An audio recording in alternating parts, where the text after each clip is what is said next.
What's up, people? It's your boy CZ. I'm back once again. Sorry for the wait. There's been tons that's happened though. So I'm at the point now where let's talk, right? So for me, the season's been unreal. It's been phenomenal. Tons has happened. It's been a lot closer than maybe a lot of people thought. I, for one, felt like it might go that way.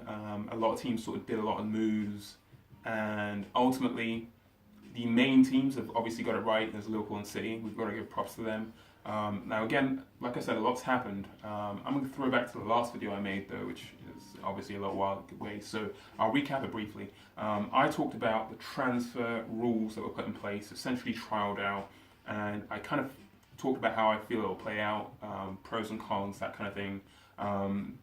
For me, the two teams I mentioned as pros, Liverpool and Watford, I felt like Watford would fall away a little bit, which I mentioned, and it showed to be true. I mean, they fell way down, clearly.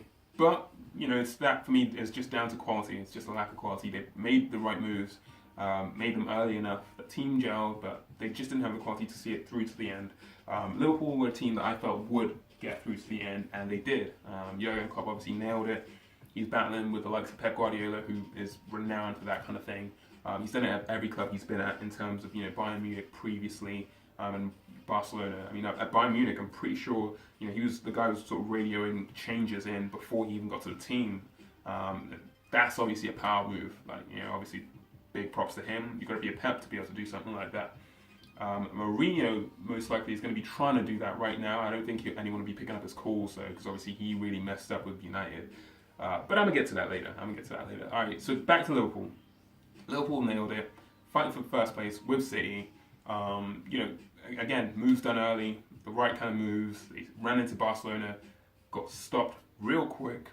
But in terms of the league, they're where they want to be. Fighting for the first place, where a team like Liverpool should be. So again, good on Jurgen for figuring that out. In terms of teams again that didn't figure it out though, let's talk about West Ham. Right, they're essentially one of the top London teams.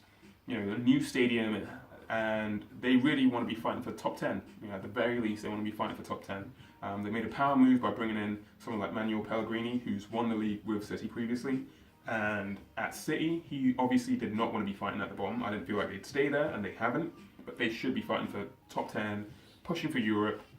It's a new stadium. They've got to pay it off somehow, right? Someone's got to pay that. And yeah, I mean, I feel like it's a question that every team's going to need to answer this summer. Again, trying to figure that out, trying to get deals done early, so we're going to see tons of movement. Another team who, again, did not get it right was Manchester United. And if we want to be more specific, we're going to have to mention Mourinho, right? We're going to have to mention Jose Mourinho. And that last Liverpool game for me was unreal to watch, like fully ridiculous, all right? We had a team like Manchester United playing their long-term rivals in Liverpool, and their players legit looked like they had no clue as to how they would actually go out and win that match. And it looked like they probably resigned to knowing they couldn't step out on that pitch and win that match. Saying those words, genuinely, like, it feels like it shouldn't be something that should ever be uttered, and yet it has. And watching it was even more crazy to watch.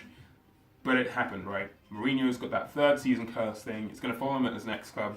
It's probably going to follow him even after that. I mean, if the guy breaks it at this point at his next club, we're all going to be looking around thinking, all right, who sprinkled that juju? Who's the one who stepped in with that? Because, boy, if you couldn't figure that out here at United, it's a thing, all right? It's a thing. Too bad. Stick with it. That's you.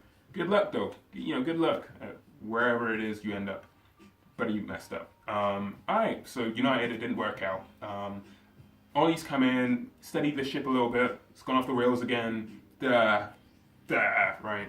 This summer, he's going to have to figure that out. It's going to be the same kind of questions. He's got to try and get his deals done early. He's got to figure out who he's going for. It's got to all been, it's got to be ironed out, basically. You can't have tugging and pulling and, it's got to be done, right? There's no questions, right? So, again, for me, it's that whole thing. It's got to be unanimous between all the leagues before it fully works out, because if you've got a team figuring out your own transfers, you can buy whoever you want to buy. But if between when you've started your season and the end of August, if it's open for the rest of the top teams or the rest of the top leagues, then you're still going to have players potentially leaving And that flips it a little bit, you know, it makes it unfair on these teams, right? A team like West Ham ended up loaning out a ton of players, and ultimately that's still something that unsteadies your team, right? You know, everyone's still somewhat unsettled. They still feel like they can leave, you know, if they're not playing right, if things aren't going quite well. You know, you're supposed to have a team of players who are committed come the start of the season. You know, before the start of the season, really pre-season, you know, they should already have their mind right in terms of having had the summer break. You've got pre-season, you're now committed to that team. Doesn't obviously work out that way, we know that, but that's kind of what you want to aim for, right? So, you know, for me, this summer is going to be insane, though. It's going to be so much movement in terms of players. You know, Hazard, is he going to go? Is he going to stay? Probably going to Real Madrid. We know that, but it's still something that we need to figure out and need to see if it happens, right? Chelsea are fighting for the top four. If they don't get it, he's probably gone. If they do get it, he's still probably gone. But it's something that we can see, right? So Real Madrid are probably again going to be offloading players. You've got Bale, you've got Isco, you know, players who are likely to leave, teams who are opening their doors, some of them shutting them. We'll see, right?